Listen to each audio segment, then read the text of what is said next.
একটা সময় ছিল যখন কোরবানির মাংসটা একসাথে বেশি করে রান্না করা হতো আর তখন ঝুরা মাংসটা খাওয়া যেত।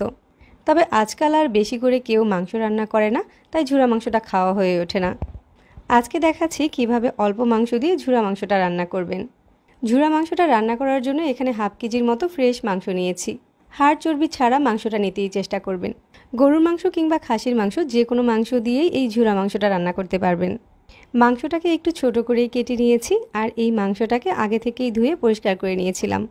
এখন এই মাংসের সাথে 1 চামচ দিচ্ছি রসুন বাটা, 1 চামচ দিচ্ছি আদা বাটা, 1 চামচ দিচ্ছি জিরার গুঁড়া আর সেই সাথে 1 চামচ দিচ্ছি ধনিয়ার গুঁড়া। পরিমাণ মতো লবণ দিয়ে দিচ্ছি, 1 চামচ হলুদ গুঁড়া দিয়ে দিচ্ছি আর 1.5 চামচ মরিচের গুঁড়া দিয়ে দিচ্ছি। তারপর হচ্ছে সামান্য অল্প করে জয়ফল আর জয়ত্রীর গুঁড়া দিয়ে দিচ্ছি। 2 টেবিল চামচ রান্নার তেল দিয়ে দিচ্ছি। মশলাগুলো দেওয়ার পর মাংসের সাথে খুব ভালো করে মাখিয়ে নিচ্ছি। মশলাটা মাংসের সাথে খুব ভালো করে মাখিয়ে নেওয়ার পর এই মাংসগুলোকে একটা ঢাকনা দিয়ে ঢেকে 1 ঘন্টার জন্য রেস্টে দিয়ে দিচ্ছি। তবে হাতে যদি সময় না থাকে তবে সাথে সাথেই কিন্তু রান্নাটা বসিয়ে দেওয়া যাবে। 1 ঘন্টা পরে মাংসের পাত্রটাকে চুলাতে বসিয়ে দিয়েছি আর এখন এখানে দিয়ে দিচ্ছি 3 কাপের মতো পানি। ঠিক যতটা পানি মাংসটা একদম নরম করে সিদ্ধ হতে লাগবে অতটাই দিতে হবে। ঝোলটা যখন ফুটতে শুরু করবে তখন হচ্ছে ঢাকনা দিয়ে ঢেকে দিব আর মাংসটাকে সিদ্ধ করে নিব। অল্প আছে মাংসটাকে একদম নরম করে সিদ্ধ করে নিয়েছি। মাংসটা কিন্তু খুব ভালো সিদ্ধ হয়েছে, দেখা যাচ্ছে একটু চাপ দিলেই কিন্তু মাংসগুলো খুলে যাচ্ছে। এবার মাংসটাকে চুলা থেকে নামিয়ে ঠান্ডা করে নিতে হবে। যখন মাংসটা ঠান্ডা হয়ে যাবে তখন হাত দিয়ে মাংসের আঁশগুলোকে এভাবে ছাড়িয়ে নিতে হবে। প্রতিটা মাংসের পিসকে হাত দিয়ে এভাবে খুলে নিচ্ছি।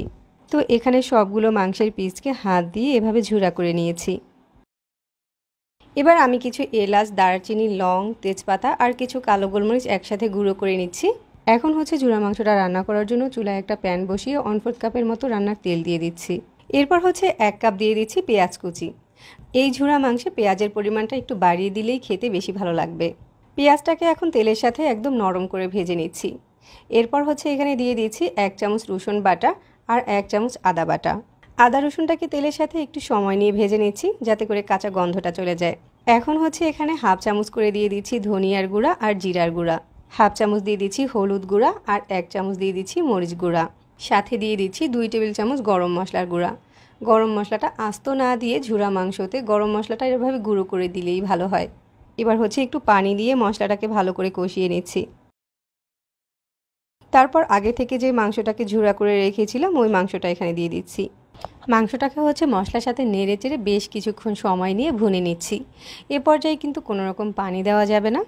মাংসটাকে কিছুক্ষণ নেড়ে চেড়ে ভুনা করে নেওয়ার পরে দেখা যাবে মাংসের কালারটা অনেকটা চেঞ্জ হয়ে গিয়েছে আর মাংসগুলো অনেক বেশি ঝুরা ঝুরা হয়ে গিয়েছে। এখন চুলার একদম লো আছে, মাংসটাকে যত বেশি এভাবে ভুনা করে নিতে থাকবেন মাংসটা তত বেশি ঝুরা হতে থাকবে। রান্নাটা কিন্তু এখন প্রায় শেষের দিকে। চাইলে কিন্তু ঝুরা মাংসটা ইনস্ট্যান্ট রান্না করতে পারেন অনেক সহজ রেসিপিতে। আশা করছি আজকের রেসিপিও সবার কাছে ভালো লেগেছে। যাদের কাছে সহজে রেসিপিগুলো ভালো লাগে তারা পেজ ফলো করে রাখবেন আর সেই সাথে চ্যানেলটাও সাবস্ক্রাইব করে রাখবেন। সবাই অনেক বেশি ভালো থাকবেন। আল্লাহ হাফেজ।